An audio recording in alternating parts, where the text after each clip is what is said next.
Lucia, Prime Minister of State Lucia, Honorable Stephen King, Senior Minister and Minister for Infrastructure, Transport, Physical Development and Urban Renewal, Honorable Kenton Casimir, Parliamentary Representative for Grocery, Honorable Dr. Pauline Antoine Forster, Honorable Moses Musa Sabaki, the Ministry of Health, Honorable Joachim Henry, Parliamentary Representative for Kaki Southeast,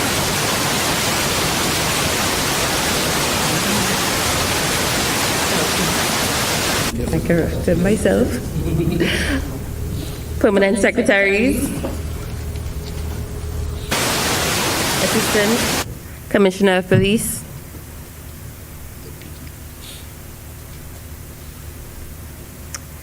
Acting Director of NEMO, Ms. Maria Mida, other technical officials from the various ministries, other specially invited guests, media, St. Lucia, good morning. My name is Mondi Lewis, and I am the Press Secretary to the Prime Minister and your moderator for this morning.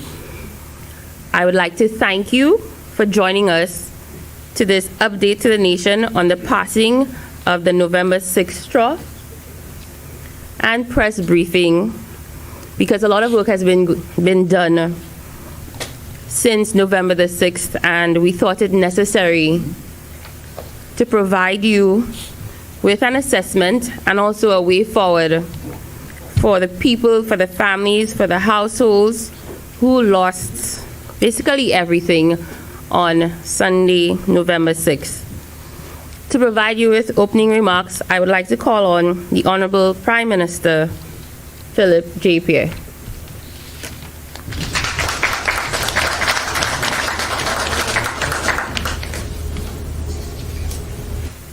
Thank you very much.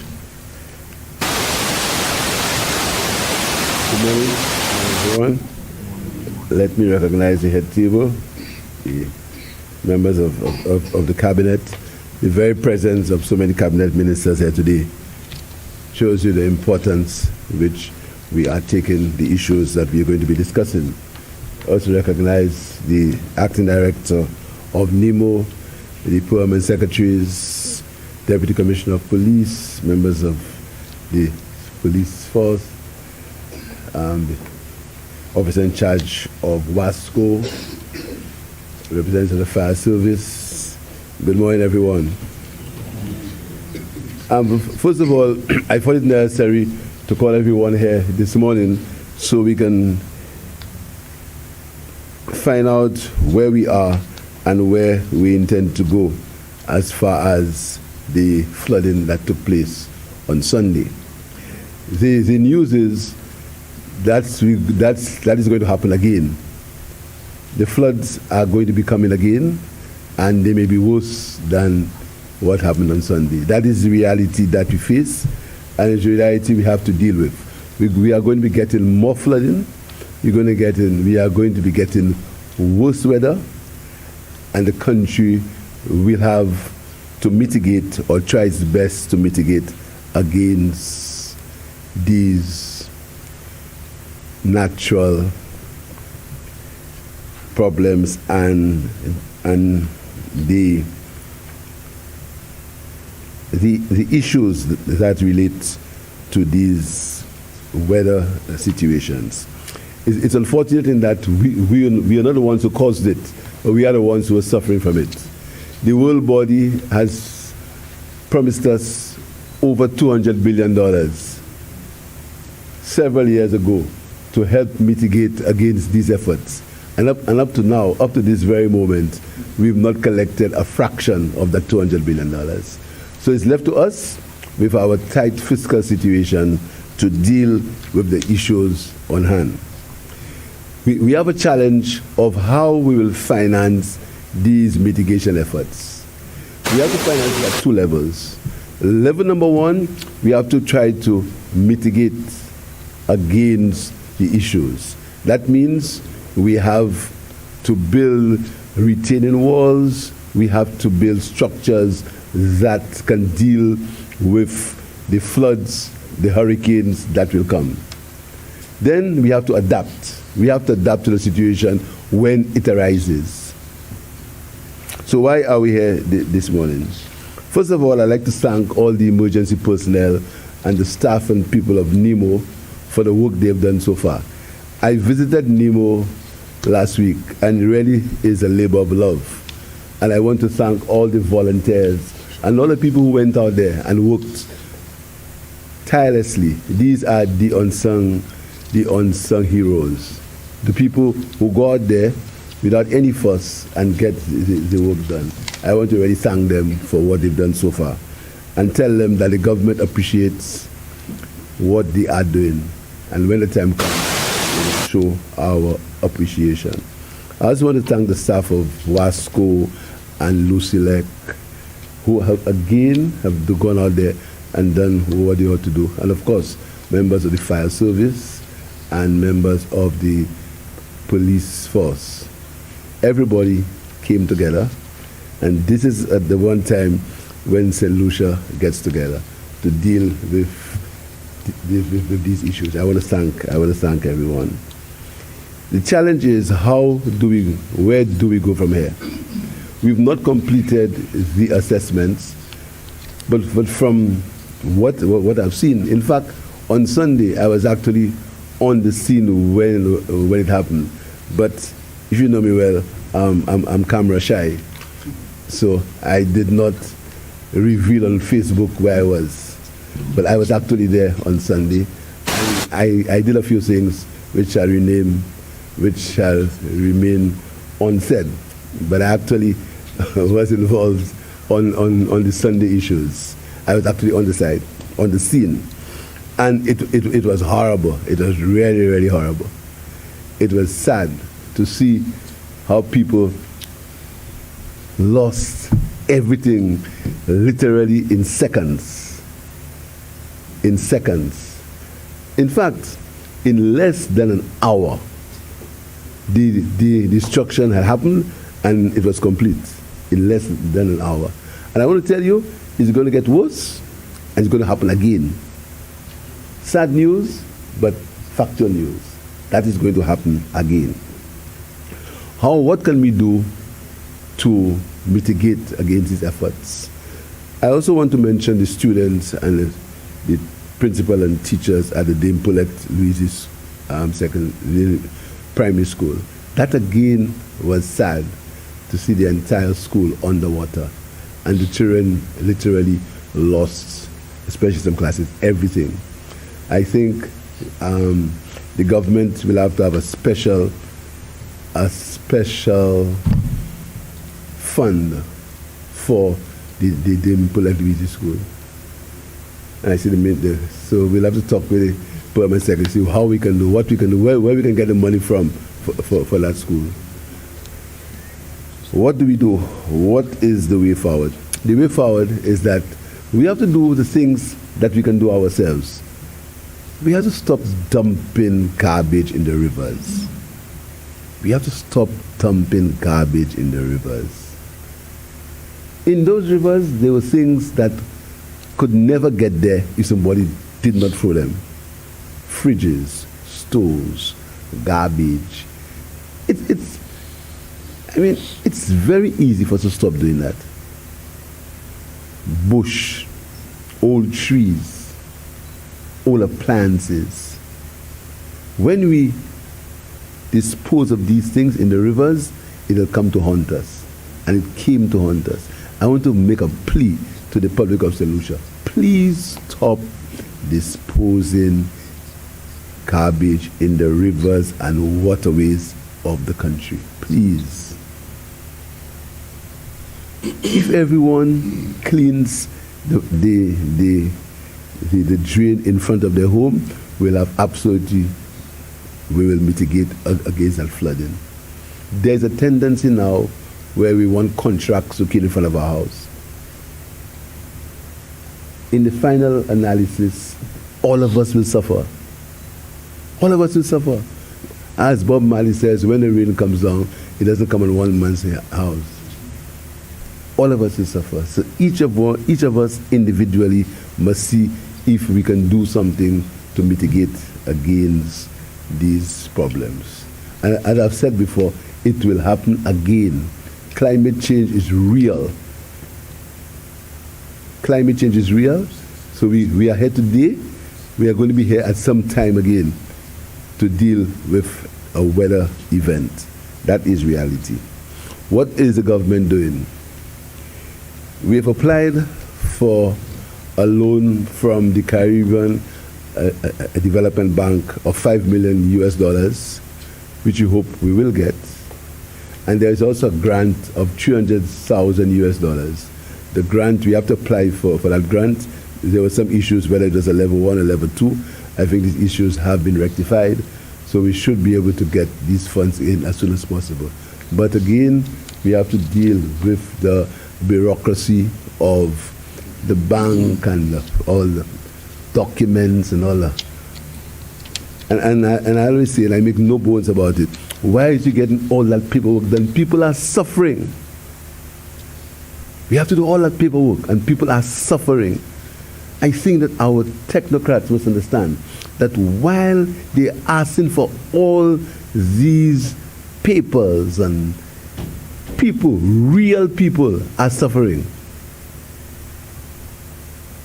Real people are suffering.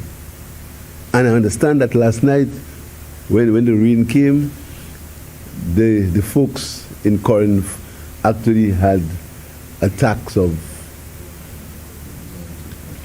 they actually had panic attacks. And our technocrats believe they can just allow us, just complicate the matters, send this document, send it back, verify it, and come back. And I mean, it's something that I have said it before. I am all for transparency and accountability. But when there are emergencies, we have to be flexible to see if we can get that support to the people of the country. And I'm begging the folks at the CDB to see whether we can get these monies as soon as possible so we can improve and we can alleviate the plight of the poor people of St. Lucia.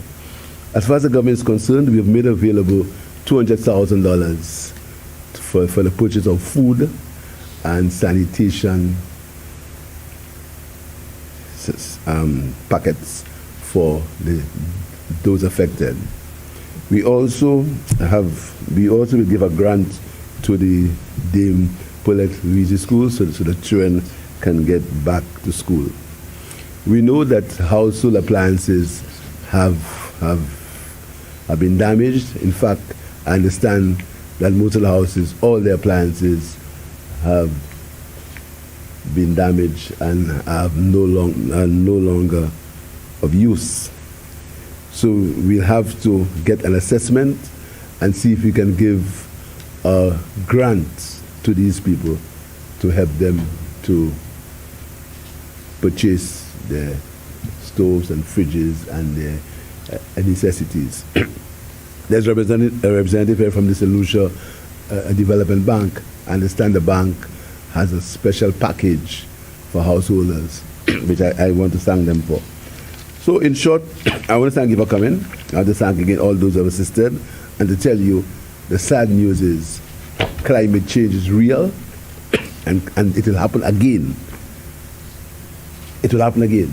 We have to prepare for it, and I hope that we can learn from the lessons of Sunday and each one do what they can to mitigate against the inevitable effects of climate change. I thank you very much.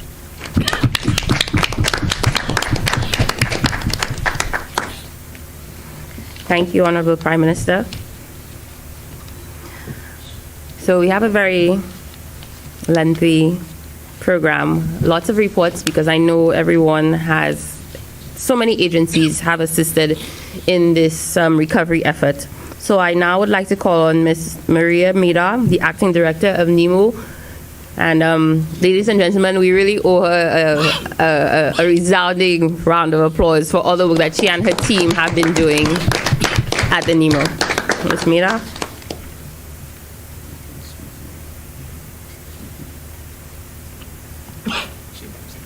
Good morning, everybody.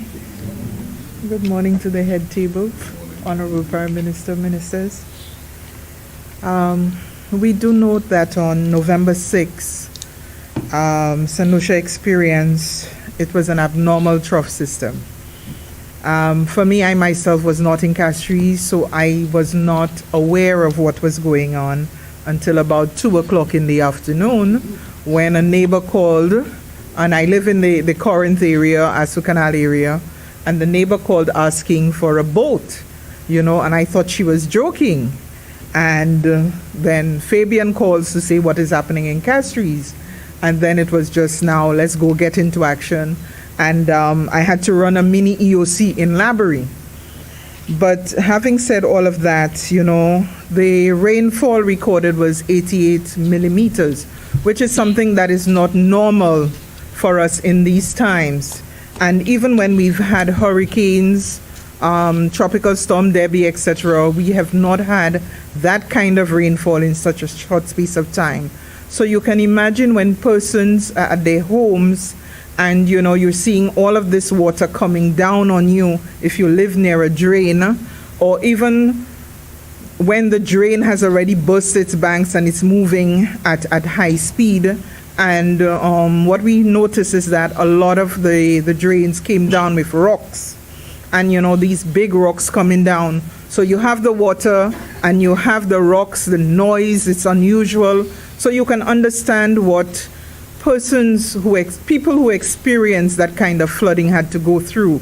A lot of people still have not recovered and or have not even returned to any halfway sense of normalcy. I received a few calls last evening because it was raining and people were panicking, people have had anxiety attacks. They're telling you they're not going to sleep. Now I myself cannot sleep because they're not sleeping and I'm wondering what's happening to them. But it was really, really a tragic incident for us. And we need to learn from this. As PM said, climate change is real.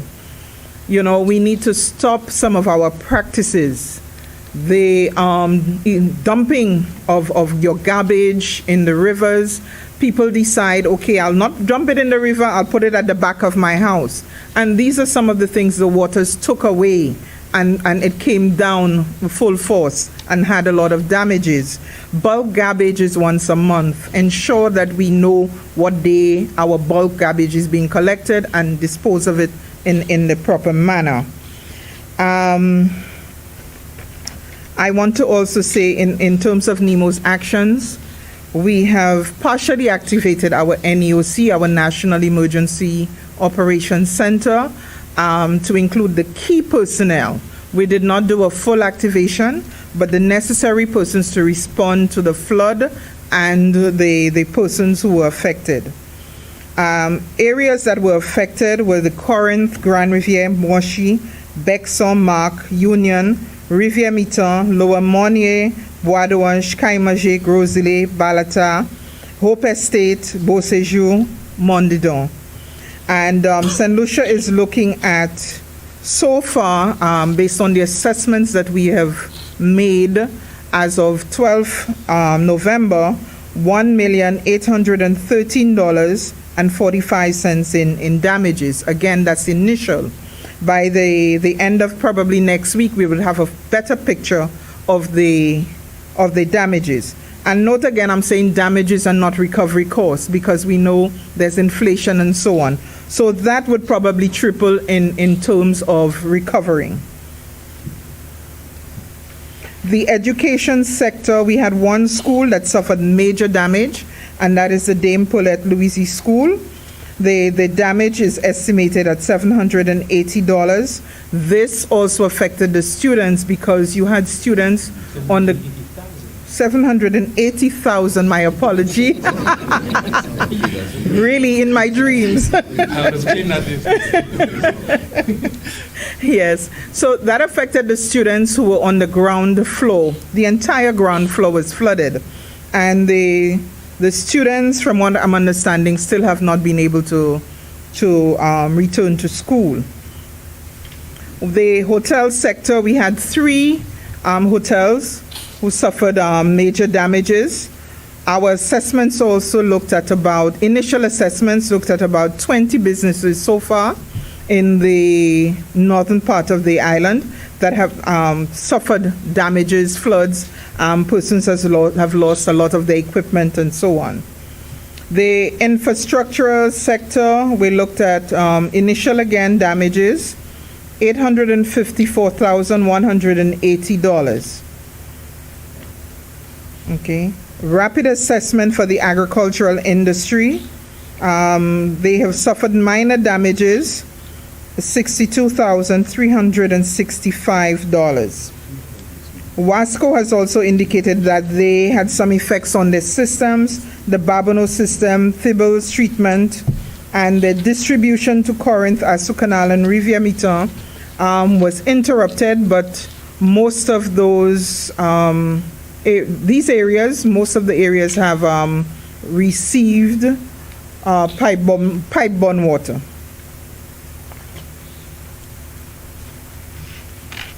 St. Lucia, yesterday we had a meeting with CDMA. It's an online meeting with CDMA and its partner agencies.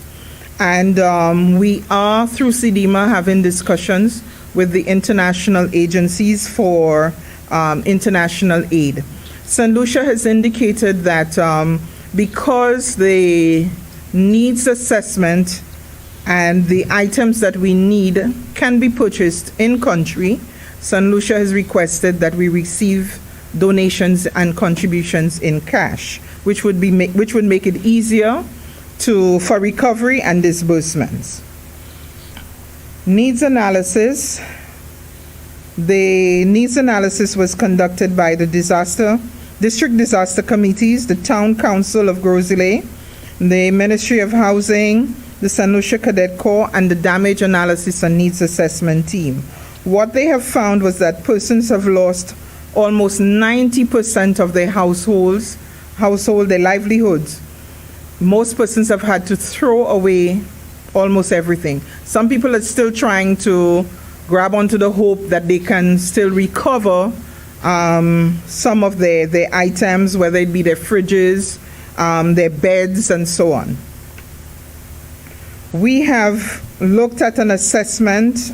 We have assessed and analyzed 300 homes so far, and that is just initial. We know we have quite a lot of areas to still go into. Number of males assessed, 245. Number of females, 268. Children under 18 years, 132, and infants, 19. The food packet, the relief response for NEMO is being handled by the Supplies Committee, the National Supplies Committee, through the St. Lucia Cadet Corps, the Youth Emergency Action Committee, known as YEAC. They have gone out and distributed based on the assessments. They have been distributing food packages. We have donated 217 food packages so far. They have donated water, mattresses, baby kits, pillows, water containers, empty buckets to help people clean out. We have also received a large donation of mackerel, mother kits, lentils, blankets from Caritas Antilles, and these have all been distributed to affected families. Having said that they have been distributed, it is not enough based on the extent of damages and the number of persons out there.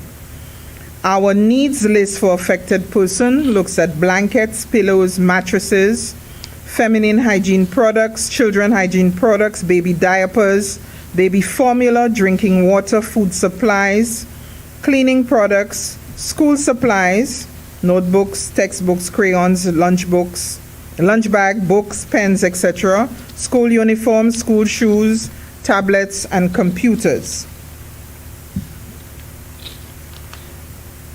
The Ministry of Health has also arranged psychosocial support for adults who require it at the wellness centers. The Department of Human Services has also reached out to assist children who require psychosocial support, and that will be held at the Corin Secondary School. More information will be coming out from the various agencies as to when this will begin and the times. Okay. Thank you.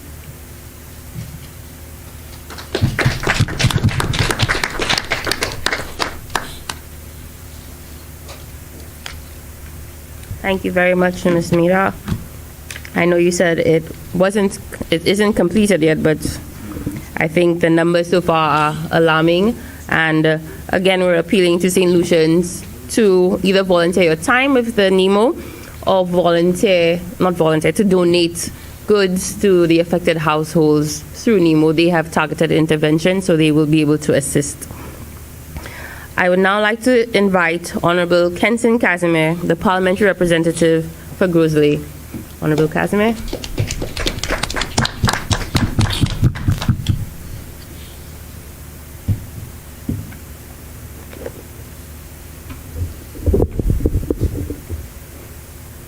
Thank you very much, Mondi. I'd like to recognize the head table, Prime Minister, Director of NEMO, members of Cabinet, the media, well-wishers, good morning. As a member for Parliament for Grosley, I think what we heard from the Prime Minister was very instructive. I think we know about the realities of climate change and global warming, and we know that we must expect these occurrences frequently, and it's the new normal and the reality we must face. And so for me, as parliamentary representative going forward and in the near future, a number of interventions and undertakings must be established for those most vulnerable in the constituency of Grosley. As such, there are 5 initiatives that I have identified that must be done as soon as possible. 1, the reestablishment of CDRTs in strategic communities in the constituency. Community disaster response teams have been in existence and trained by NEMO in times past. I think it is important that persons in those flood-prone and vulnerable areas be equipped with training in first aid, in the initial response, and I think going forward, this will pay huge dividends when these disasters occur. 2, establishment of a database of persons in those disaster areas to provide weather news blasts as often as possible. We know that in 2022 and beyond, a number of persons have lost interest in watching news, and so it's important for me as the MP to have a database of contact information to provide those updates as soon as they become available, so that in a Flamboyant Drive and in a Windward Island Gas Road, persons can begin to remove their vehicles and other possessions in a strategic way, in a timely fashion. 3, meeting with the Insurance Council to go on an education drive on home insurance, and perhaps to even request more affordable rates for our people in those disaster areas. I think what we saw in areas such as Asso Canal, Rivière-Mita, Monchy, juxtapose that to my interventions and visit to places like Bonterre with persons who had insurance, the feeling within those families were chalk and cheese. Those who had insurance were smiling, those without insurance were crying. And so education and perhaps more conversation needs to be undertaken in that vein. 4, continue to lobby on behalf of the people of Grosley in flood-prone areas for interventions such as Gibeon baskets, frequent desilting, and personal responsibility for in and around their homes in terms of cleanliness. Prime Minister indicated, and I experienced firsthand persons requesting financial payment for cleaning in front of their homes. And as a parliamentary rep for Grosley, I have to say that this is not a practice that I will encourage. I intend to work closely with communities and neighborhoods, but we must learn to help ourselves. 5, going forward, my team has put together a Grosley Friday night telephone event to bring in as much resources from St. Lucia, the region, and of course the world to aid in the recovery efforts for those in need. As the Prime Minister said, the interventions, the paperwork, the red tape is something my people cannot continue to bear patience with. And so as parliamentary rep, whatever we can do as a community to bring in corporate St. Lucia will definitely be undertaken. That being said, I want to thank the Prime Minister and the Cabinet for a swift response to what occurred in Grosley. Their support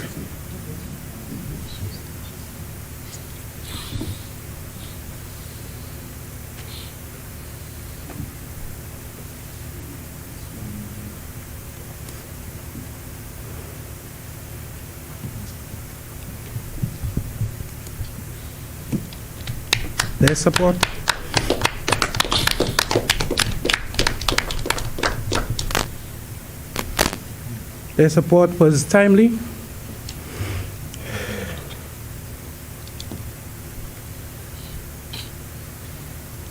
I also want to thank NEMO for their strategic interventions throughout the constituency. Volunteer St. Lucia who helped in the cleanup, corporate St. Lucia who has shown their support. Wasco, special mention to Zilta George Leslie, to ensure that water was restored as soon as the requests were made.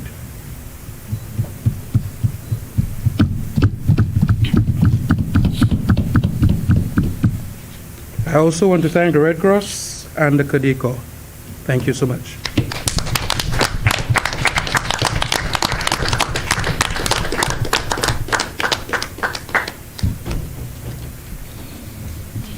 Thank you, Honorable Kenson Casimir, for your representation to the people of Grosley. We know it has been tireless nights, long days, but you have the support of the government and the support of the people of St. Lucia, and we will get through this together. I would now like to call on the parliamentary representative for Castries Southeast, Honorable Joachim Henry, to address us.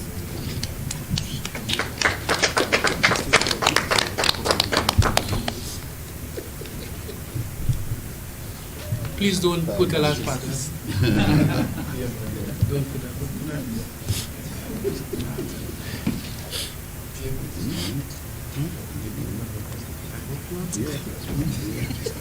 Thank you very much, Miss Louise, and allow me to acknowledge the head table, Prime Minister, Senior Minister, Cabinet Ministers, members of the press, permanent secretaries, the head of NEMO and NEMO staff. Good morning. I think this morning I want to thank the Prime Minister for allowing us the opportunity to speak briefly on what we've done thus far as it relates to the flooding that we experienced on the 6th of November. I wish to thank the many persons who assisted in the recovery effort, but I just wish to highlight some of the areas that I must confess that needs to be considered as we move forward with the issue of climate change, climate adaptation, climate mitigation, and everything else that is associated with it. Of course, Castries Southwest is not new to issue of flooding, and of course it is very painful that the same residences or the same persons continue to be afflicted with flooding. I can tell you in the month of October, there was flooding in Mark Cronglands. And of course, those of you who understand the geography of our disaster, if you were to impose or superimpose a hazard map over St. Lucia, you would recognize the many rivers and the flooding risk that is in Castries Southeast. In fact, just the community of Mark has about 12 to 15 bridges. All of them are vehicular bridges. And when there's heavy rainfall, normal rainfall in St. Lucia, the turbulence and the reality of life in the community of Mark is real. We've had the issue of settlement, and we know where the people live along the banks of the river in Mark. And in the recent flooding, we experienced some events that is not comfortable for the residents. Some of it includes the dislodgement of septic tanks into the river, the displacement of water, of fish ponds and what have you, and of course you understand some of the practices that we have along the rivers in the community of Castries Southwest, including the slaughtering of animals and what have you. So livelihoods are affected, people are living, the residences are affected, and the full impact is yet to be realized even as we continue to think of how we live in the community of Castries Southwest.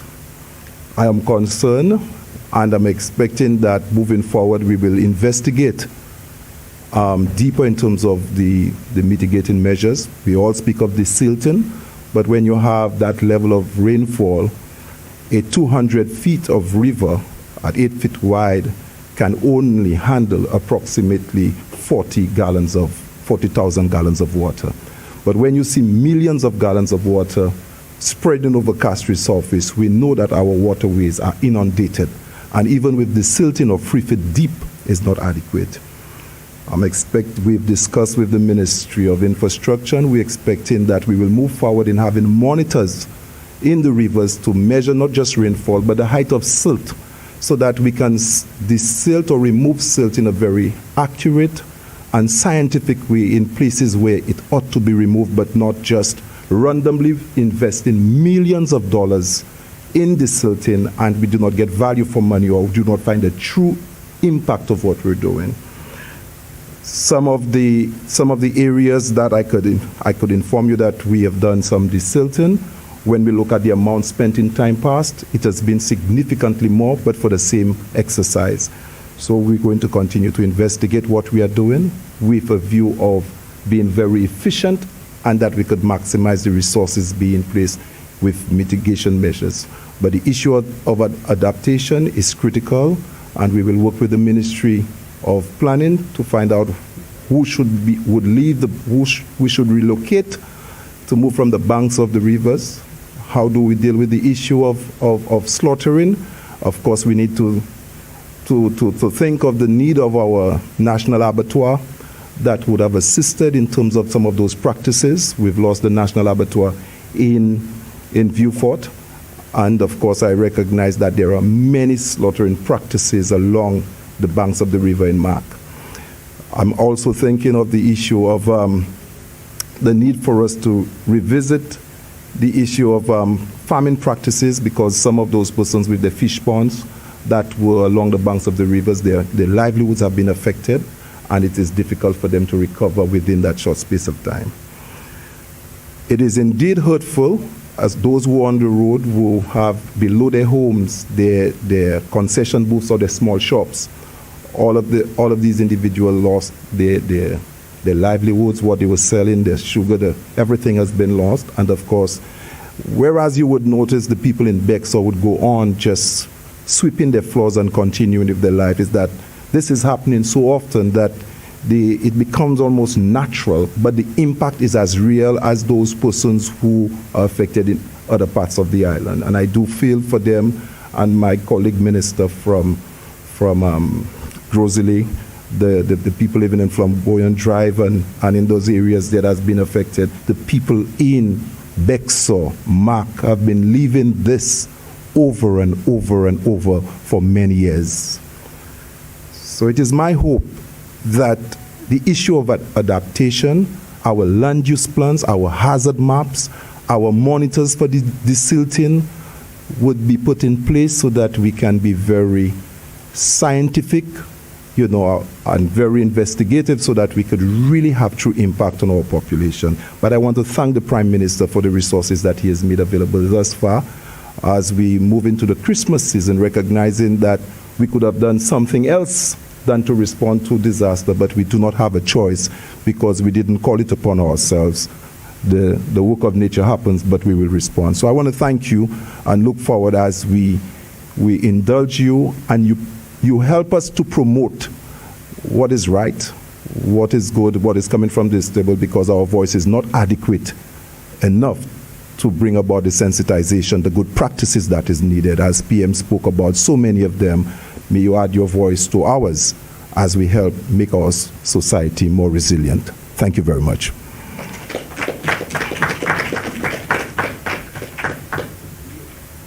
Thank you for that, Honorable Joachim Henry.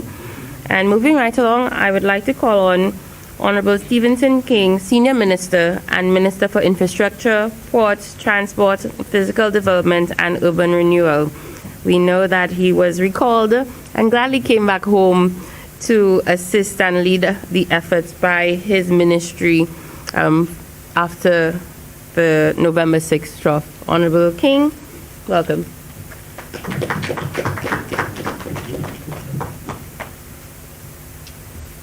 Thank you very much, Madam Mistress of Ceremonies, Honorable Prime Minister, colleague ministers, Acting Director of NEMO, Permanent Secretaries, invited guests, ladies and gentlemen. Certainly, as the Mistress of Ceremonies indicated, I was recalled on the day of the trough. And I'm very pleased that I did so, and I was requested to do so, so as to assist in the initial assessment and engagement in response to the flooding which took place, particularly in Flamboyant Drive, Grosley, and other communities. I must therefore express my own sentiments regarding what took place on that day, and I must commiserate and emphasize with those persons at Flamboyant Drive and the many communities that I visited upon arrival on Monday, Tuesday, Wednesday, and Thursday, much of it spent with the parliamentary representative for Grosley, who today expressed the real feeling of those of us who care about the people of this country. It was one which showed what life can be within a split second of living comfortably and preparing your daily chores and moving on with life, looking forward, and within a split second you're flooded out and all of your belongings, household effects, appliances, etc., just simply goes down the drain, literally. But we at the Ministry of Infrastructure, Ports, Transport, Physical Development and Urban Renewal, in carrying out our own assessments in response to what has taken place, have been able to scope and to identify a number of shortcomings. While we agree and accept that what is taking place currently in our world and in our community, in the environment, is as a consequence of climate change. We also recognize that there are other factors which compound the impact of climate change. Not only are we experiencing abnormal weather conditions, as indicated by the director, a low-level trough, which seemed to have been hovering over the entire country, and just a shift of wind direction focused everything in the northern quadrant of the country, causing the kind of abnormal experience that we experience. But more than this, what was reflected by what came downstream was exactly what the Prime Minister said. The garbage, the appliances, the furniture, and all other things that our people normally would find absolutely nowhere to dispose of but in our rivers and our streams and ravines. We in government have attempted to respond to such situations, not now, but many years ago. I see Mr. Raghunanan sitting here this afternoon, and he's from the Environmental Health Department. And I recall as a young man growing up, the Public Health Engineering Unit, PHEU, was very active in cleaning our rivers, manually cleaning our rivers, getting that garbage out and burning it, disposing of it in a meaningful manner. We have moved on, and we started the desilting of rivers to at least attempt to reduce the threat of flooding and, of course, and the disposal of garbage in our communities. So year after year, governments spend anything in the vicinity of $2 to $5 million in desilting. There are normally, if I should say, there are years when we increase it to $5 million, and there are years when we leave it down at 2.5 million or thereabout.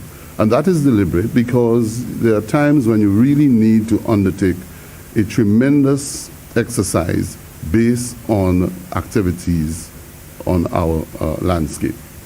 So in a year when we probably were spared any kind of rain, heavy rain, to silt our rivers, we would probably reduce the figure the following year. So that gives us an opportunity to spend money in other areas. This year, unfortunately, the rumor mongers and those detractors who are hungry for information to destroy the movement, the advancement of this country, seem to have engaged in the propaganda of indicating that there was no desilting program done this year. Let me dispel it now. It is rumor, it is mischievous behavior, and it is an absolute lie on those who claim that our rivers were not desilted. This year, we spent some $2.5 million in desilting, and this is the program here, in great detail. Over 30 pages of desilting programs which were done throughout the country, cleaning drains, ravines, waterways, and rivers in an attempt to protect our people. But what is most revealing in the program, the work program of the ministry, is that in December of 2021, the Prime Minister allocated $4 million to undertake mitigation works and desilting works ahead of the new year. $4 million. In every constituency, in almost every community, where there were not rivers, where there were not ravines or streams, but drains, those such infrastructure was desilted or cleaned up. $4 million. In places where there was a need for retaining walls and retaining structures and retraining of rivers and ravines, part of that, the funding went into such exercises. That was in December of last year. In May of 2022, we undertook what we call a pre-hurricane desilting and cleanup program. It accounted for $498,967.00. And I've given you it to the cent to give you the understanding that I'm not just churning out figures, but I'm giving you real figures which emanated from the department based on work done in the country. And those figures I am giving you are not monies paid out to people for not doing anything, but monies paid out to individuals who were contracted by the government and who undertook the task of desilting, not persons being paid for doing nothing. And there is a behavior of that nature, but not in this government, of paying people for doing nothing. And then the desilting program of $2 million, which was undertaken between June, July, August, and as recent as October, when certain areas we realized that we needed to probably move in and do some desilting. So I hope that those who are listening and those who have received this information will now understand that when the lies are being propagated, that the truth will always come to pass.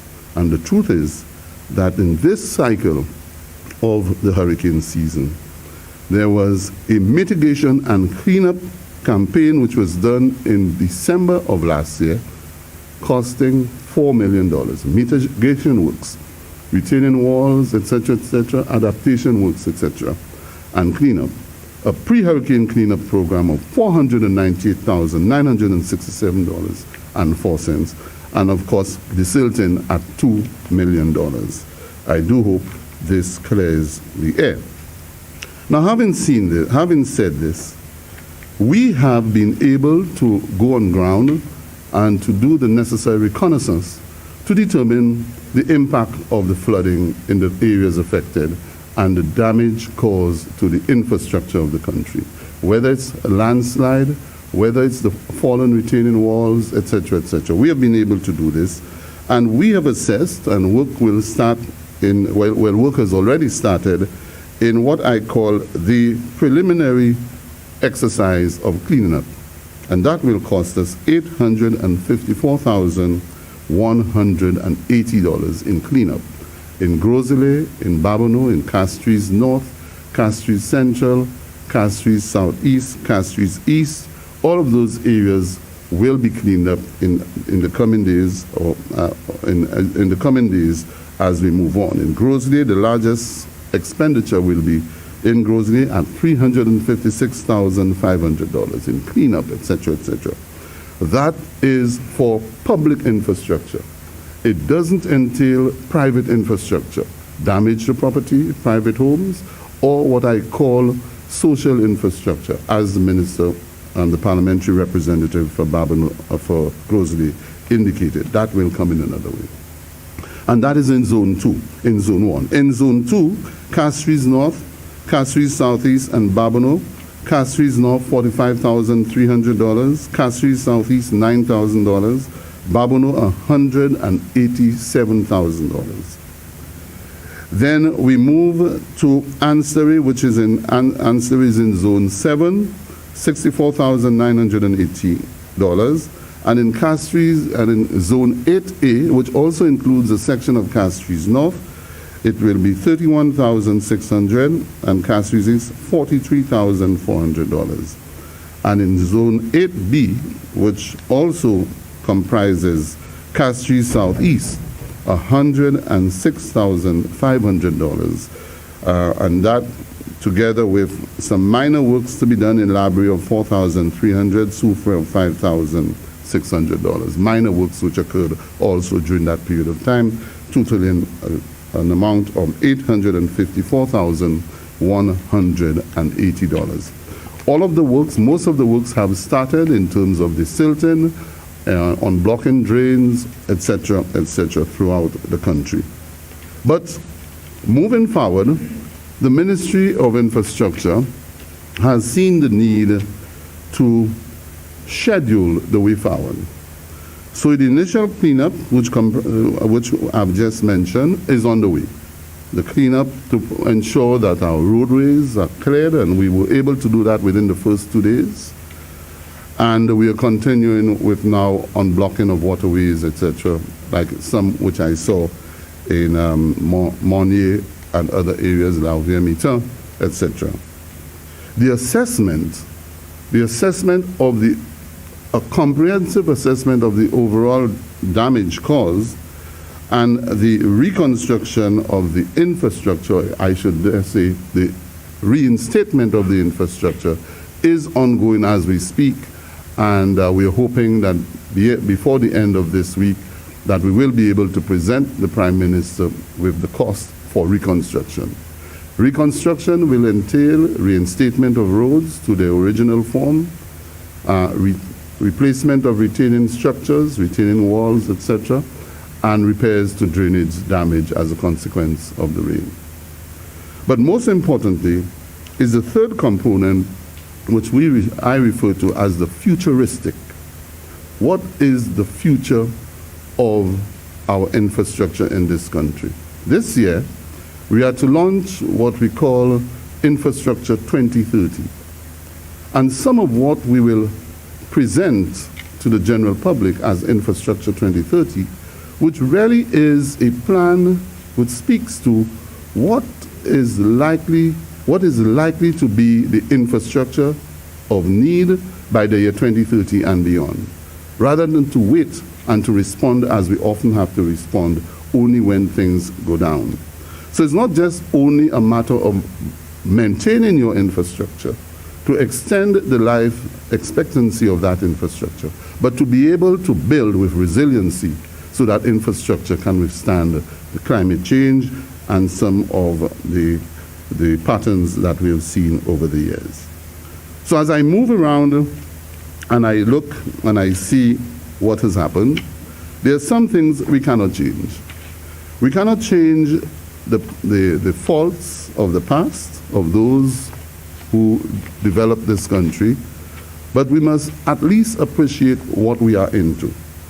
What we are into is a situation where the climate has changed and we have unusual weather patterns. But we must also appreciate the fact that if you're to think back to, say, 1950, the population of St. Lucia is probably half of what it is today. The housing situation in the country was totally different. So you had smaller houses, smaller rooftops, less water going down onto the surface, and less runoff. Today, when you consider what has happened, we are building not only on the plains, in the valleys of, say, Corinth, etc., and Goodlands and Crownlands, rather, in Mark and those areas, but we are also building on the hillside. Not only have we denuded the hillside for agricultural purposes, but we have also built and building much bigger houses with a greater capacity of runoff water through drains that run a lot quicker and causing what we call flash flooding.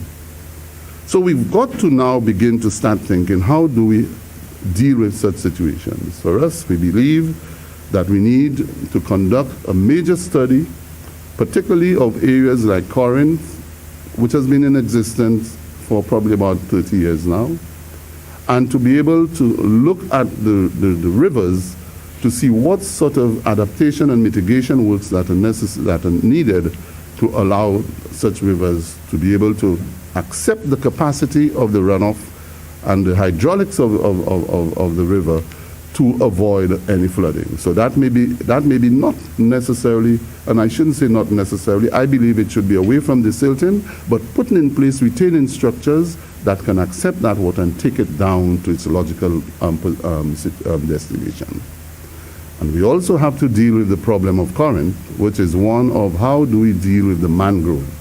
Every year, when we need to desilt, the environmentalists say the mangrove you cannot touch. The mangrove, yes, has its purpose of being able to sift and to rejuvenate the environment, but it also does what we call the retention of the flow of water which causes flooding. And these are some of the issues that we must deal with. The other issue we must deal with is the practice of persons building on the river bank, the buffer. The buffer is necessary to be kept, not just as having a buffer, and I'm sure the Ministry of Agriculture will tell you more about having buffers on the riverbanks, but also it gives you an opportunity to clean the ravines, clean the drains, and not allow them to be clogged, and when the heavy rains come down, they just send the garbage all over the place. So we have to look forward to mitigation and adaptation measures. We must look to mapping, hazard mapping, zoning, and land use. And that must be done by the Department of Physical Development to strengthen our DCA laws and policies to ensure that when persons come for approval for housing or to come with a plan for a subdivision for housing development, that we must now go to the data. What is the data saying? Is that a floodplain? And so it means that we need to be able to collect a lot more data that will inform us as to the best land use of the various areas in St. Lucia. So you may have to take a decision. Do you put housing here in a place that may look during the dry season as being a very nice flat area for housing, but you may have to decide this is not the place for housing unless you have some scientific and mechanical instruments that will be able to pump out that water quickly when it comes down. So we have to get the planning to determine where do people build, the distances away from the rivers, etc., etc. So we zone those areas and dictate the land use throughout the country and to see how well we can adapt to climate change. I am hoping that in the coming years that some of those initiatives will commence, and we don't just simply say we will do, but we certainly put action and put things into motion, into action, and to get it done to the benefit of the people of St. Lucia. So I want to thank you very much and to say to you that the Department of Infrastructure is assiduously engaging in the various communities in an attempt to respond to some of the many requests that have been made by people. People are requesting the improvement of roads. They're requesting responses to the damage caused by the trough, by the rains, the flooding. We understand all of those. We'd like to fulfill all of their needs. At the same time, we are challenged at this time, while we are attempting to maintain the roads, that the weather condition is not the ideal time for doing road construction or rehabilitation. I want to thank you very much, and I wish you the very best.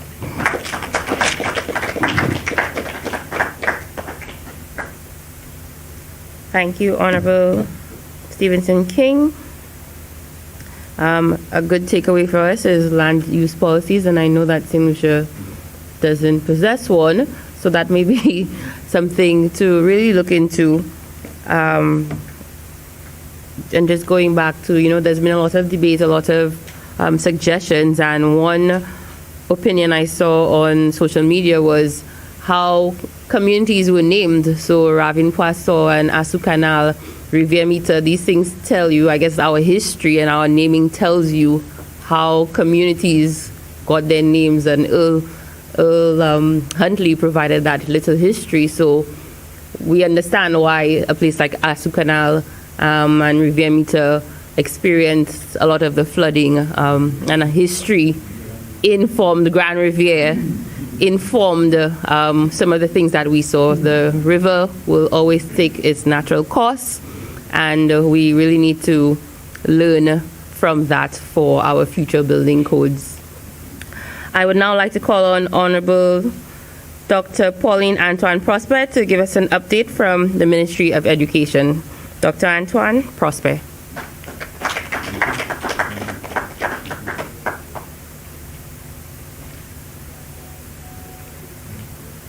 Good morning, everybody. Members of the head table, Honorable Prime Minister, Director of NEMO, other cabinet colleagues, a pleasant good morning. All of us would appreciate the adjustments that the education sector had to make in light of COVID.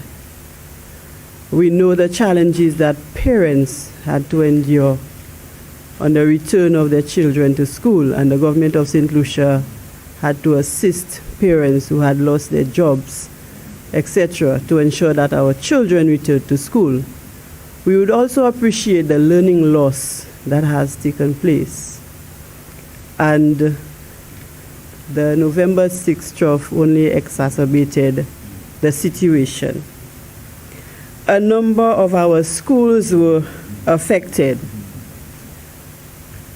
The Dame Paulette Louise suffered the most damage, but we also had Babono Primary, Corinth Secondary, St. Lucia Sports Academy, Bocage Secondary, Ave Maria Girls, RC Boys. All of those schools had some sort of damage. At this point, I would like to thank the teachers and the principals who came out, in some cases putting their lives on the line, to try to secure school materials that water was taking away. Honorable Sean Edwards visited some of those schools the following day and would have appreciated the extent of the damage. There was much damage to school infrastructure. In fact, a lot of school infrastructure was very much compromised. There was damage to furniture and equipment, student and teacher furniture. Books were lost, computers, printers, cupboards, what have you. And at Dame Paulette, the infant department was severely affected.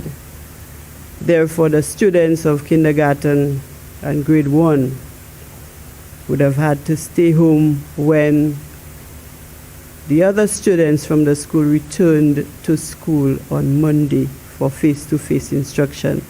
And you'd have said, well, our little ones are the ones who need face-to-face the most. But since they are housed on the bottom floor, they have to do remote learning at this time. There was flooding up to 3 feet at Dame Paulette Louise, compromising electrical outlets. At some schools, there were roof leaks, resulting in compromised electricals. We also observed that there was growth of mold spores at some of the schools. Waterlogged flooring, popping tiles, uneven floor surfaces. In some instances, there were busted sewer lines and collapsed soccerways. At some schools, we also had broken fences. All of this compromising the health and safety of our students and the staff of the schools.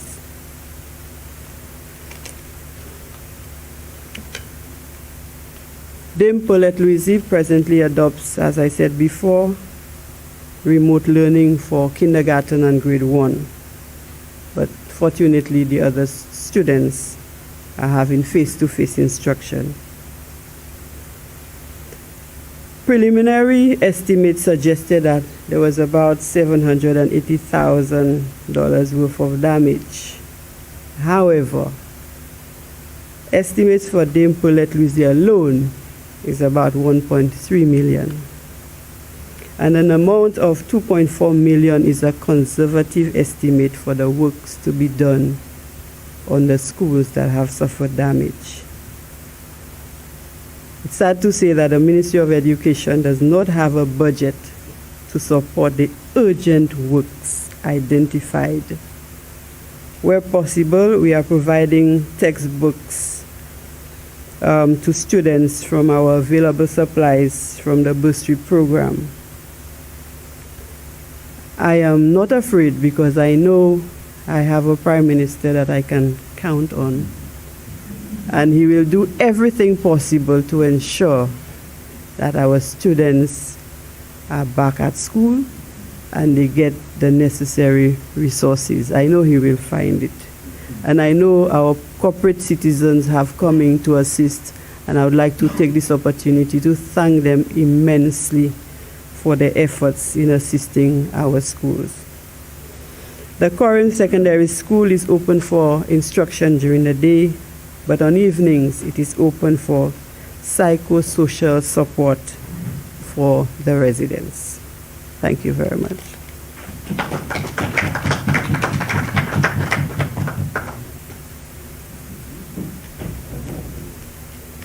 Thank you very much, Dr. Antoine Prosper, for your brief.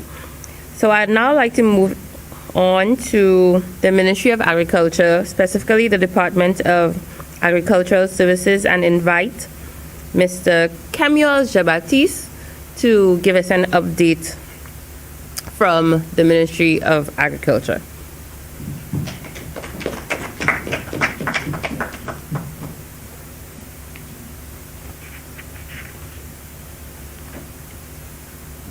Good morning. Mistress of Ceremonies, permit me to adopt the protocol that has been established in the interest of time. You've heard a lot said here today about the unplanned disaster that took place on November 6th. It is a textbook event. And when I say textbook event, in the early 90s, we would have been in Fosse Jacques and Choiseul talking to farmers about the impact of forest denudation and clearing and reckless cultivation. Historically, agriculture would have been the biggest culprit in such an event. But from all indications, you're beginning to recognize that developments in our watersheds are beginning to pose some serious challenges. And so I would like to reiterate what our Prime Minister and, of course, our Minister for Physical Planning has emphasized: the need for controlled development and regularized development.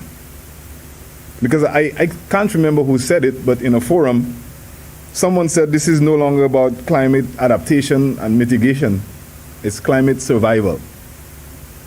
Because no measure of adaptation and mitigation is going to stop these events from happening. And so we necessarily need to prepare ourselves essentially for survival. I keep hearing the name Rivière Mita popping up, and I'm seeing some serious proposals for developments at Rivière Mita. So we perhaps need to pay a lot more closer attention to these developments. So for the next few minutes, hopefully not too many, 5 minutes or so, I would like to give you an update of what we've been doing at agriculture in terms of data collection and what we have seen at the field and community levels. There was a presentation on PowerPoint prepared, but I'm not sure if it is going to be placed on your screen so you could follow easily as we go through this. So forestry was impacted. Agriculture, and when we say agriculture, we're referring to livestock crop propagation was also impacted, and fisheries also was impacted by the flash flood. For the fisheries sector, the impact was felt mostly by the facilities that have been set up by government itself to support majorly the aquaculture industry and aquaponics. So you're looking at the Union Agricultural Facility where we have a section for the fisheries and aquaculture. We experienced some damages where about 1,000 fish fingerlings, 7,000 shrimp breeding stock, 1,800 tilapia were lost in the flood, looking at a replacement cost of about $15,405. Also, the fencing in that area was destroyed, about 1,000 or so feet of fencing destroyed at an approximate replacement cost of about $50,000. And one vehicle got flooded out, a ministry vehicle. It is anticipated the repair cost will be in the range of about $5,000.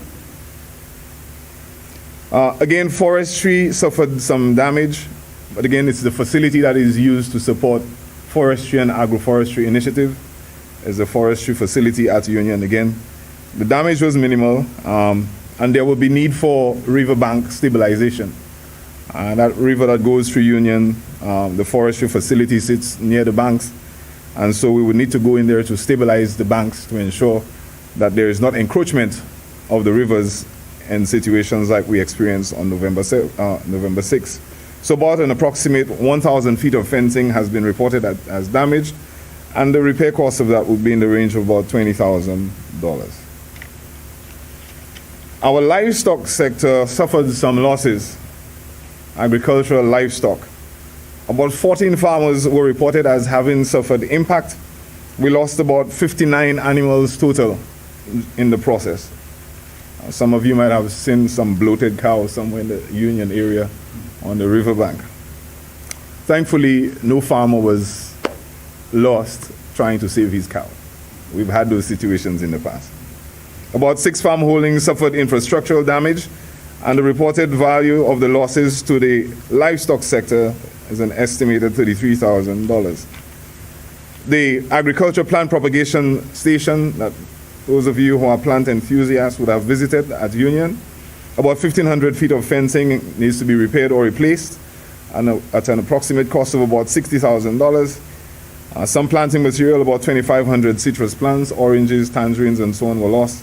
So an approximate value of $37,500. The demonstration farm, we have the Taiwanese and the Ministry of Agriculture running a demonstration farm. We had some losses there as well, about $8,600. And so the total cost of damages and perhaps repairs and replacement for agriculture propagation is in the range of about $102,700. The crop sector was badly impacted, and some of the areas that were impacted would include majorly the Marquis floodplain. Most of you, if not all of you, would be aware that a lot of our agriculture takes place along floodplains, in valleys, and of course, being a mountainous country, we have agricultural activities on the slopes, and weather like this is damaging to both locations. The slopes, we experience slope failure, land slippage, and down in the flat, we experience flooding. The flooding is a double-edged sword for farmers because flooding normally says that there's going to be new siltation, and later on when it's reincorporated into the soil, there is an expected increase in productivity. But as it stands, 50 farmers were impacted in the Region 1 and 2 area. That would include from Grosile running across to Forestier, Babuno, and those areas. And about $712,650 worth of crop losses were reported. And that would include crop loss as well as infrastructural loss. About 46 farmers were reported impacted in the Region 8, which would be Bexo and surrounding areas, with a total loss of about $273,302, bringing the cost of damage and loss to the crop subsector of about $985,952. So by way of a summary table, fisheries was impacted, forestry was impacted, agriculture, crop, agriculture, livestock, and agricultural propagation station, totaling $1,212,057.00.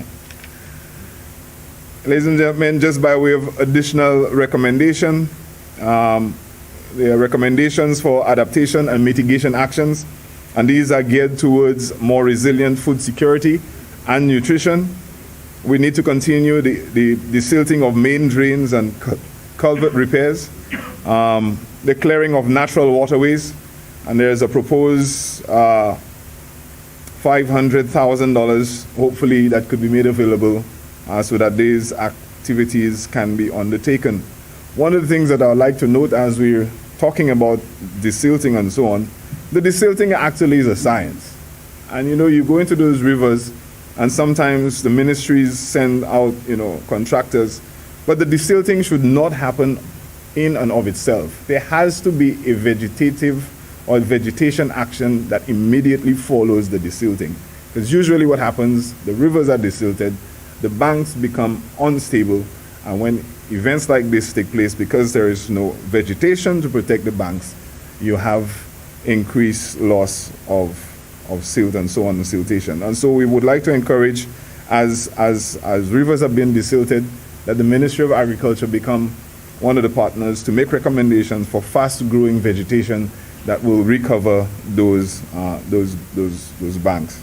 Of course, we're looking at, hopefully, through various programs and projects of the ministry, look at issues related to slope and watercourse stabilization, which I just mentioned, and of course, trying to set up siltation ponds and traps in the watershed.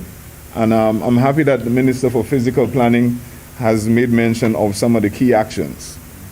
Bexon is going to be a recurring decimal, and if you think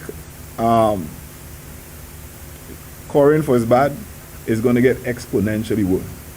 Because with all these houses in the watershed, I don't think folks understand that the watershed includes all the pathway of the water, and so we need to take these actions quickly, and also to engage our communities and to ensure that they understand and they buy into those recommendations that we are making for our country development. Ladies and gentlemen, this is all the updates that I have for you at this time. So I'd like to thank you on the behalf of the ministry for hearing us out. Thank you. Thank you very much, Mr. Jean-Baptiste. And it's just a lot of information. I know it may seem long, but it is very important to chart the way forward, to give people an overview of what we are facing and how we build back better, how we grow. And I learned that today actually about the desilting and regeneration of the riverbanks. So, Minister for Infrastructure, you have some synergies to create with the Minister of Agriculture. I would now like to call on Mr. Ragnanan and Mr. Joseph, who will provide us an update from the Ministry of Health. So Mr. Joseph will come first.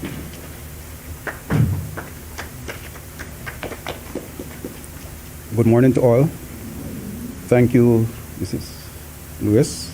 And I must take this opportunity to acknowledge the head table, the Prime Minister, senior ministers, Director of the National Emergency Management Organization, and the rest of the participants of this important session. We recognize the many interventions as it relates to the impact of climate change, as pointed out by many of the previous speakers. And to note is that the Ministry of Health acknowledges the need for us to build resiliency when it comes to climate change.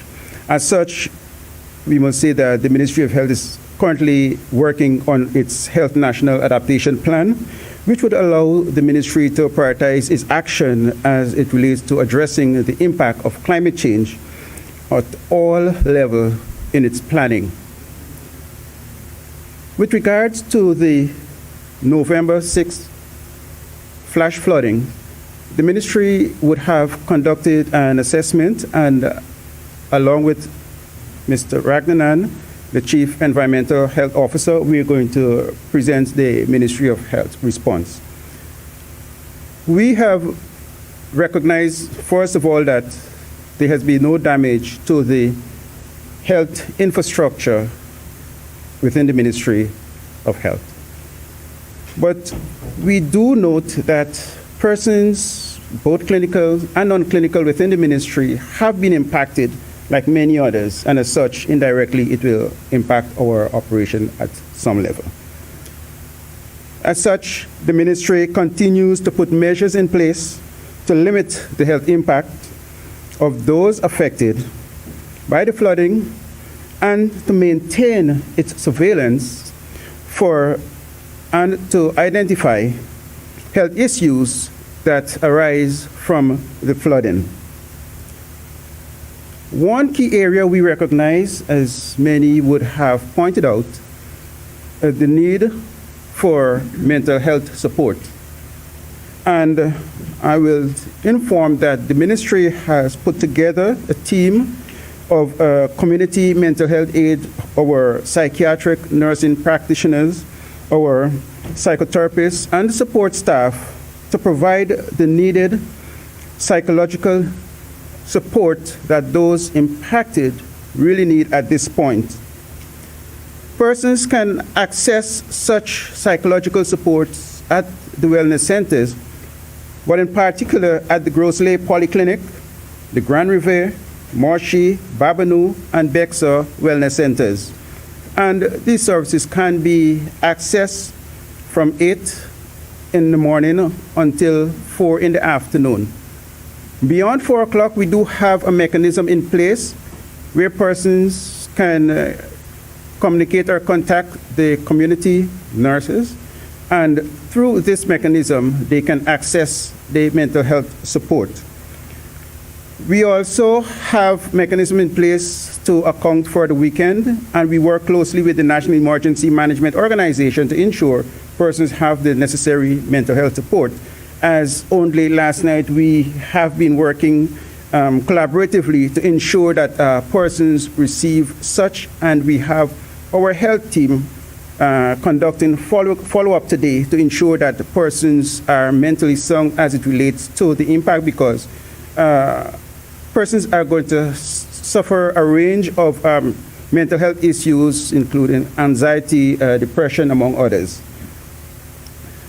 We recognize also that persons suffering with or having non-communicable diseases like diabetes, hypertension, heart diseases are at risk for worsening of their condition, and we encourage these persons to access the facilities to ensure that their condition are controlled. And for those who would have lost their medication or prescription during the flood, that you access your respective pharmacies, especially those within the community, to ensure that you continue taking your medication to maintain your overall health.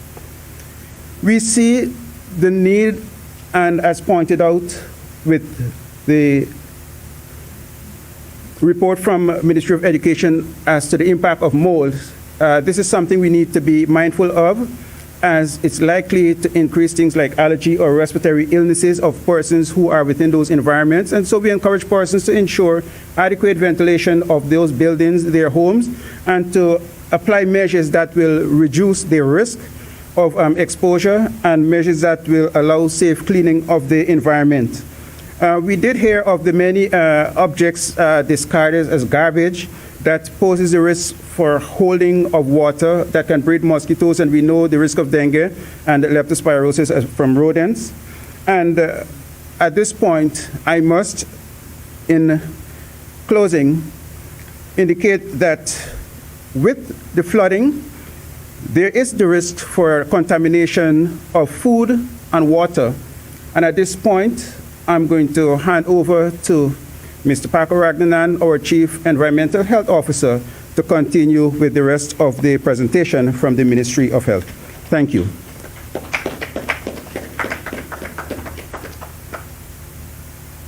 Good morning again to all, and I would like to adopt the protocols established.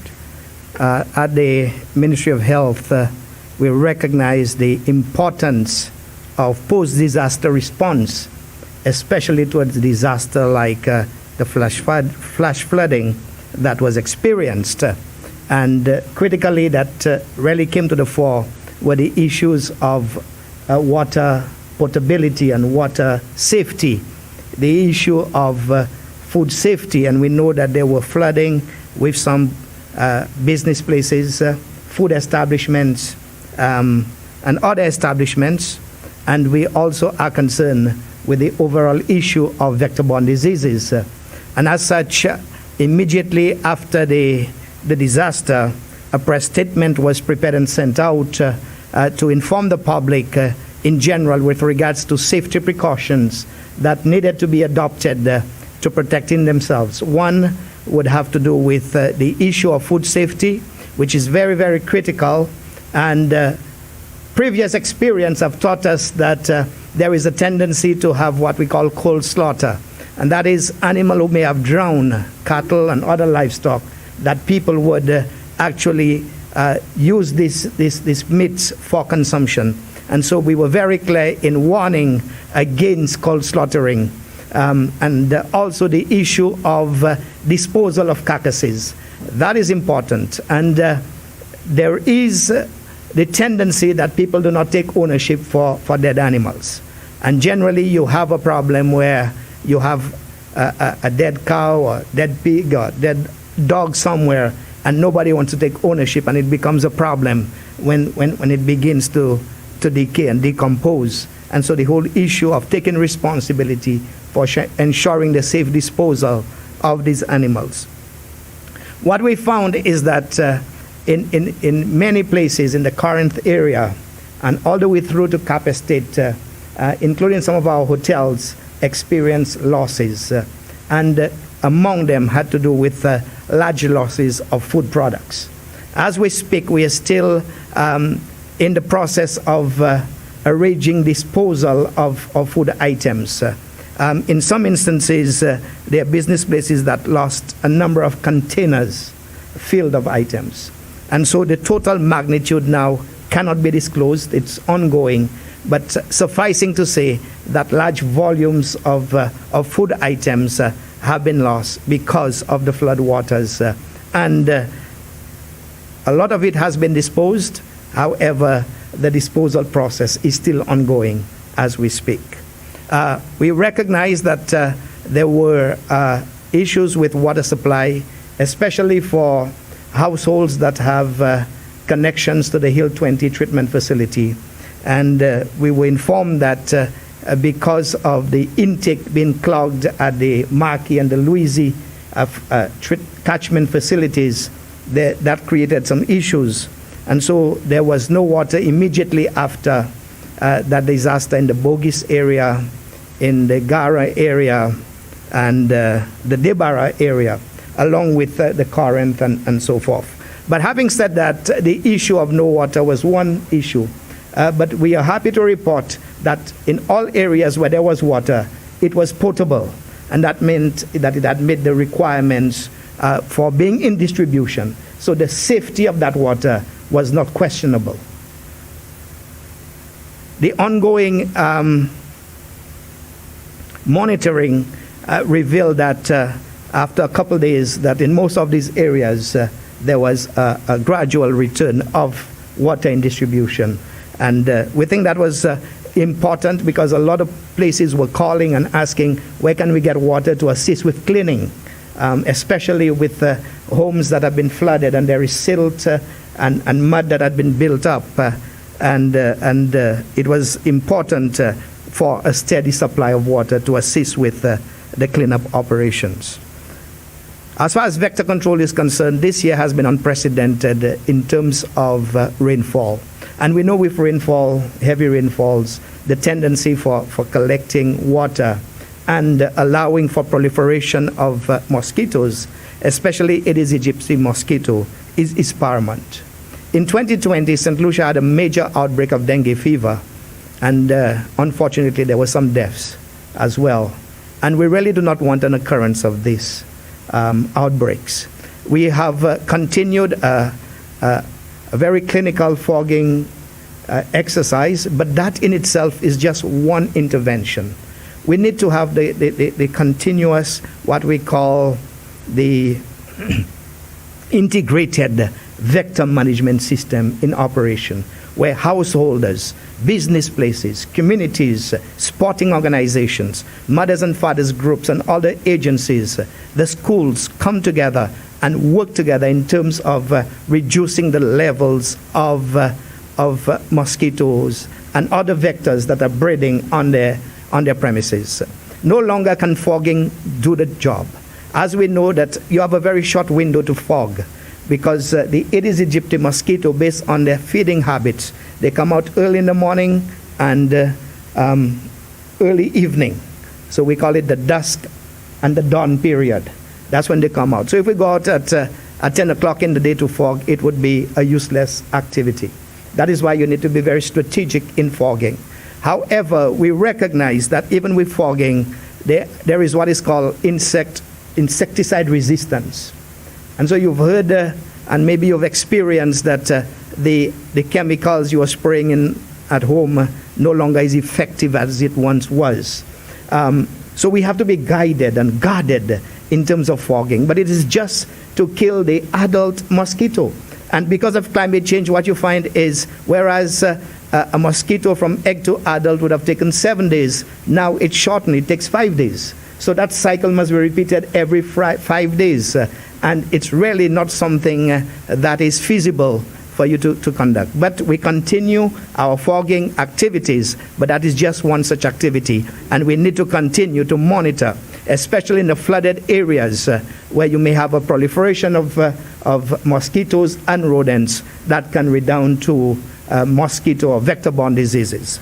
And so these are some of the activities that we are engaging at present, and we would continue to provide support to the agencies, especially those that need our support for food safety, and also to continue our vector management exercises and activities, as well as continue to support in terms of monitoring the water supply island-wide to ensure safety and potability.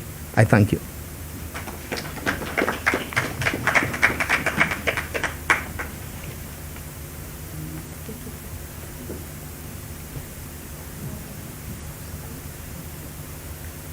Okay, and Mr. Ragnanan provided us with a good segue into WASCO. We will now have the officer in charge, Mrs. Zilta George Leslie, to give an assessment of her organization. Thank you very much, Mistress of Ceremonies. Honorable Prime Minister, who I assume is somewhere around, Honorable Stevenson King, Senior Minister, other cabinet colleagues, other ministers of government, Director of NEMO, ladies and gentlemen, St. Lucia, good morning. It's afternoon now. Good afternoon. Okay, we are going to be giving you an update as to what transpired with the trough which took place on November the 6th. As most of you are aware, we run two major systems in the north of the island. So we have the John Compton Dam system and we have the Hill 20 system. The Hill 20 system feeds the Babono region, and the John Compton Dam system feeds everywhere from Millet through to Cap Estate. Thankfully for us, we had no adverse effects at the John Compton Dam system, so that was very good. However, our Hill 20 system took quite a bit of damage. So we had a lot of our intakes which were clogged. We had the Talvan intake, as Mr. Raghunanan explained to you. We have the Marquis intake, which was also seriously clogged. And as a result of that, we have now had to augment our supply to the Hill 20 Babono region. So what we have had to do is really to take the water which we are producing at Cicero, which is the water from the JCD, the John Compton Dam system, and we have now had to use that water, and thankfully we have a line which serves from Cicero through to Hill 20, and that line was not damaged, so we have been able to augment that system with the water that we are producing at our Cicero treatment plant. So I will give you now a little bit on what transpired in the north of the island, specifically in areas such as our Corinth, Assou Canal, Rivière Mitan, Piat, Grand Rivière, Norbert, Degazo, and those areas. Flamboyant Drive and Windward Island gases, these two areas were really severely impacted by this trough, and WASCO thankfully was able to restore water to those areas. So we are very happy that we were able to restore water to those two areas. We also have had a few damaged main pipelines. So we've had a 4-inch diameter pipeline, which was our cast iron pipeline along the Corinth Bridge. That has been damaged. We have been able to repair that. I would like to report that we've been able to repair that. We've also been able to repair our 4-inch damaged ductile iron pipe at the Mark Bridge. We have also been able to repair our 2-inch Monnier-Degazo line, which runs across the river in Monnier, and where we had about 15 lengths of pipe were totally and completely lost in that area. We also had a 4-inch line at our Foasso Bridge, and that has also been repaired. As it relates to our customers and their service lines, we've had quite a few damage to customers' service lines, especially in the Corinth region, Corinth, Grand Rivière, Piat, those areas. So what WASCO was able to do was to install meters for those customers and restore the supply to them, because in a lot of areas the meters were totally washed away. And usually we don't like to interfere with the customer service lines, because we tell them anything after the meter is your responsibility. But considering all the damage that was caused in this disaster, we have been able to repair quite a few of those meters, and we have been able to repair the service lines for the customers. The Prime Minister said earlier that the system is going to come back. We are going to have some more flooding, but what has happened with us, unfortunately for us, last night we got quite a bit of damage. So Prime Minister, you were very, very correct on that. It happened a lot sooner than we expected, and as a result of that, all of our intakes in the Hill 20 system are currently back down. So we were able to, after the trough, we were able to desilt, we were able to unclog some of our pumps, especially in Marquis and Talvin. But unfortunately, last night's rains have caused further damage to our systems. So we have a situation now where Talvin is back down, Marquis is back down, our gravity intake, which is on the millet side, is also down. So we have now to go back and start again to further unclog those intakes, do further repairs, desilting of our intakes. We have some damaged pumps as well as a result of the silt which came in as early as last evening. So we have had to go back and unchoke those lines. So we're working right now as we speak, as we are here. We have the staff on board doing those further repairs. We also had a power outage last night. Yes, so that has affected the Mon area. Yes, so the power outage in the Mon has really stopped our water that we were actually shifting from Hill 20 back to from Cicero, back to our Hill 20 systems. So because of that, from 5 p.m. yesterday afternoon, we have experienced even further difficulties. Usually we have 3 pumps on at Hill 20. Right now we are only servicing 2 of those pumps. And as a result, we have areas such as Carolee, Balata, Timon, Fairway, Union, Almondale, and Mondidor are going to experience difficulty, because as long as we're taking the water from Cicero to augment Hill 20, those other areas are going to be affected. So it's unfortunate that as we were trying to get everything back on track, and I was really hoping to report this morning that everything was, almost back to our normal pattern, we now have some further setbacks. The south of the island also, because of some rains that we experienced last night, got some very serious damage. I'm not sure that everybody was aware that all of that damage took place last night, but we have Deriso, Miku, Grace and Beausejour, our canneries, Passias and Bellevue systems, all in the south, currently are down. We have our Delse system where we have a damaged line. Our crews are currently working assiduously to repair those damages. And once they are completed, the supply will be restored, hopefully later today.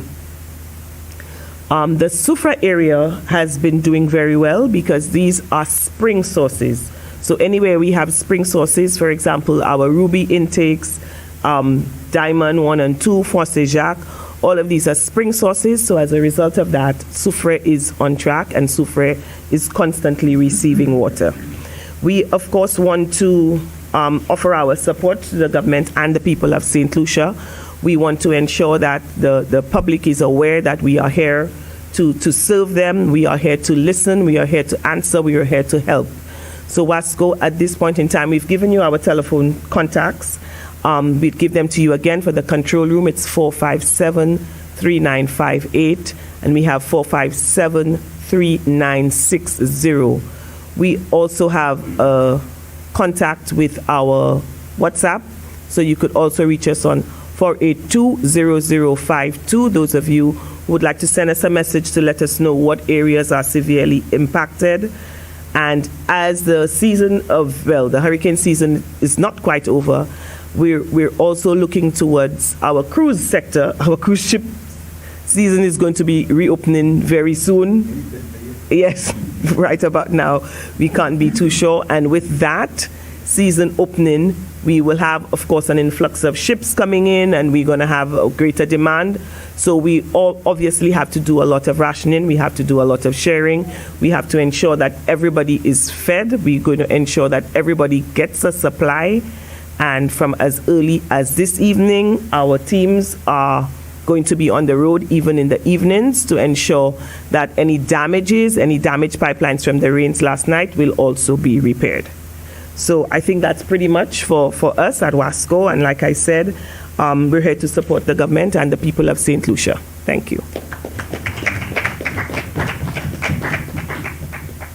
Thank you, Mrs. George Leslie, for that comprehensive report. And I mean, I'm hearing it from everyone, but if the public isn't sure, to note that we are not out of this season, and it seems that it is going to be longer and any time.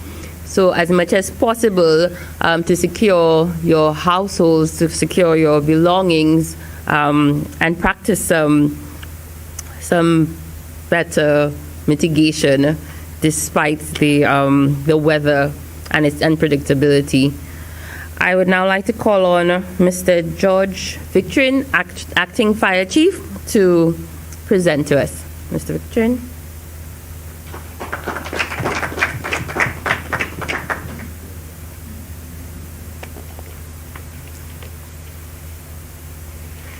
Good afternoon to all. I'd like to recognize our Prime Minister, Honorable Philippe J. Pierre, other cabinet colleagues, as well as Director of NIMU, and other persons present. I would like to report on the response of the protective services, in particular the fire department and police, for the flood on Sunday, November 6th.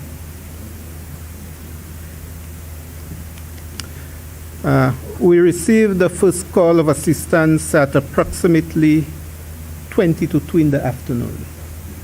And while we are not expecting any flooding, the fire department and police were not caught off guard because we are emergency services, emergency responders. So we had contingencies in place to respond to those calls. The first call came in at, as I said, about 20 to 2 for assistance at the near the Darren Sami Cricket Stadium, for a motorist was driving through floodwaters and was compromised and needed assistance. And soon after, about 10 past 2, there was another call for assistance for Asu Canal, where residents indicated that they were trapped in their house due to rising floodwaters. And all our responses were in the Grosley area. Fortunately, we were able to use our swift water rescue team, specialized swift water rescue team, located at the Grosley Fire Station, using officers and equipment from Grosley, Babuno, and Fire Service Headquarters in Castries. Our next call came in soon after at about 10 to 3, and there were multiple requests received for assistance in the Corinth area near Windward Island Gases behind Lime, for assistance from residents for flooding, and they complained that the rising water got them trapped into their homes. Another call was soon received for assistance by a member of the Grosley Disaster Committee, and she reported that she had already mobilized members of a team and were providing assistance to persons in her area.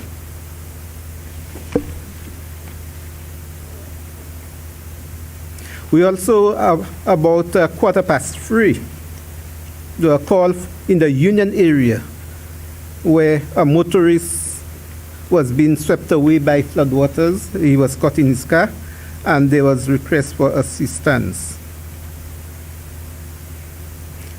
In total, we had over a dozen calls for assistance, and the first call, as we said, came just about 20 to 2, and the last call we received was about 8 o'clock in the night, where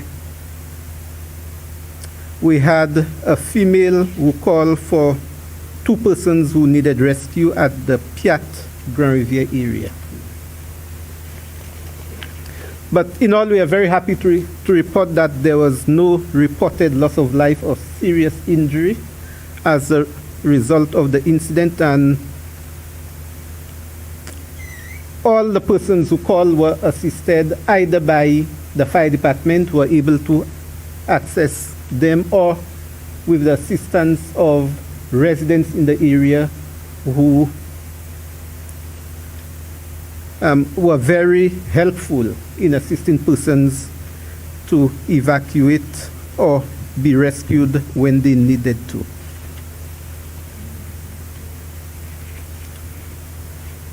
What are the challenges that we face as a protective service in responding to this incident? Well, initially it was difficult to access most of the areas because of the rising floodwater. Most of the areas were inaccessible, but using our heavy fire appliances, we're able to reach some of those persons. Unfortunately, during our response, we have 2 of our appliances who broke down because most of our equipment fleet, fire appliances, ambulances, close to 20, some of them close to 20 years.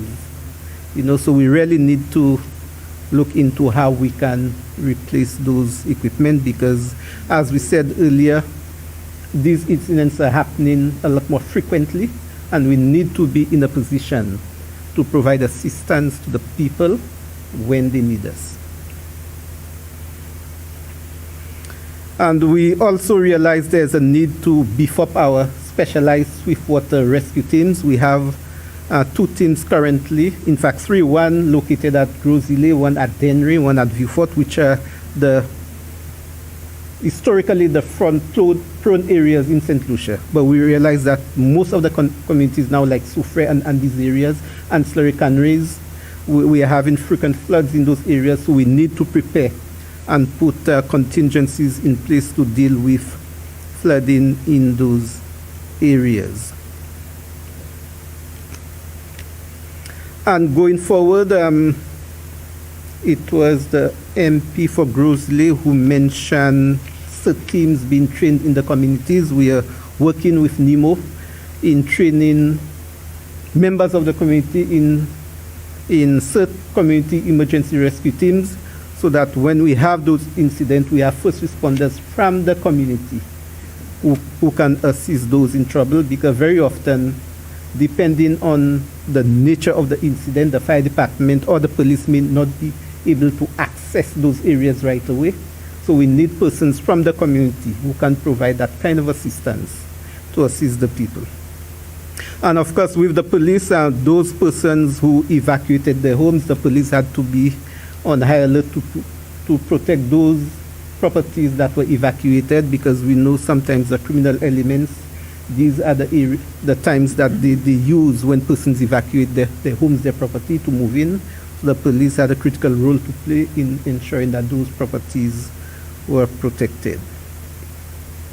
So in summary, while there were no serious loss of life or physical injury, and I stress on the word physical because much has been said about the psychological impact of those being affected in the area, and health has mentioned the need to provide psychological assistance to those persons. But very often when we speak of psychological assistance, we tend to forget the first responders who are always the first on scene, police, fire, who assist those persons. We are affected as well. So in your organization for assistance, psychological assistance, please remember the police, the fire service, who are always the first on scene for this incident. Thank you very much.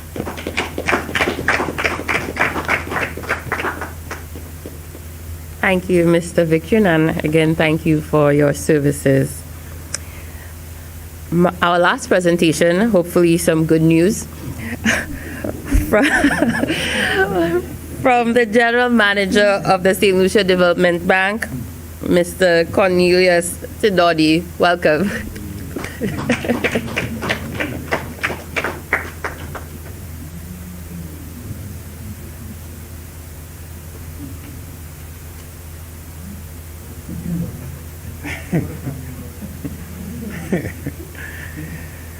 Thank you, Mistress of Ceremonies. Let me acknowledge the Honorable Prime Minister, the Senior Minister, Cabinet Ministers, other members of the head table, distinguished guests, and everyone present. Good morning to all. St. Lucia Development Bank's response to the flash floods of November 6, 2022.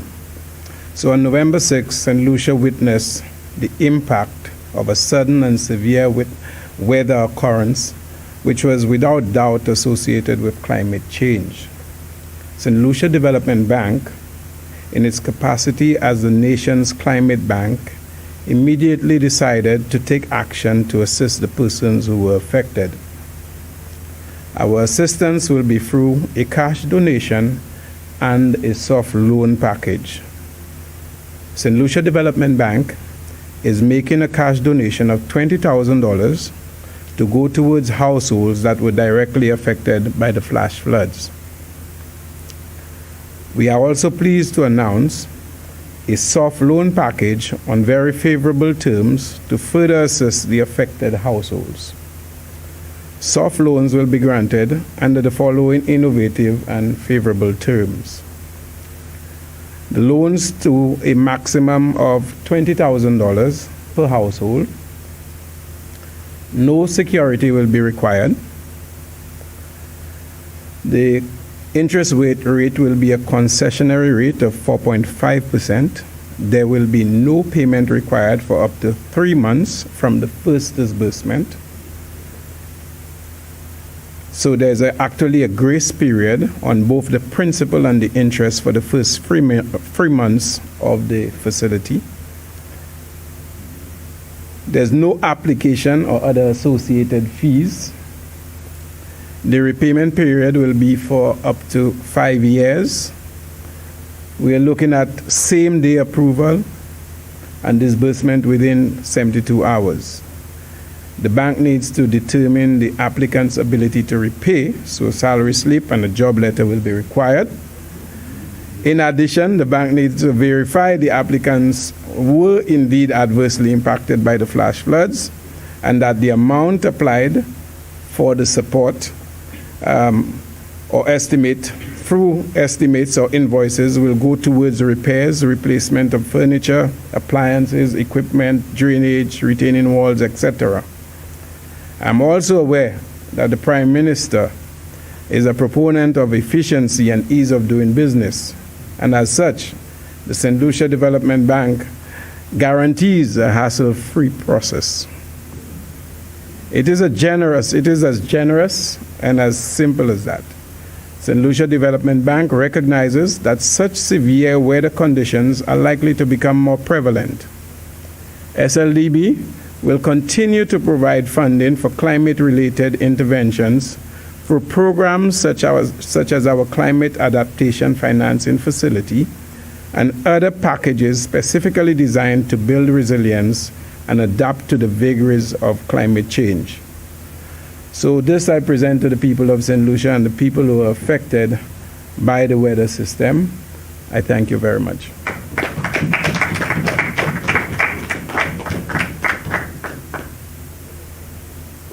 Truly some good news after all these reports, and thank you to the St. Lucia Development Bank, and I know those who can will profit the opportunity and access these soft loans.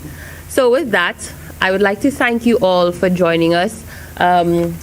We have the numbers again on the screen for St. Lucians who would like to assist in the relief effort. And again, thank you to all the volunteers who are tirelessly working with NEMO, the youth Empowerment Action Committee, and to the NEMO volunteers. And if you are willing to become a volunteer, you can sign up at NEMO through nemo.govt.lc, and we could find the application there, or call them. You could look for the number on the website, since I don't have it readily available. Thank you, Honorable Prime Minister, and thank you, ministers. Thank you, permanent secretaries, police, fire, WASCO, everyone, and St. Lucia for joining us for this update on the passing of the trough of November 6th. Thank you and have a good day.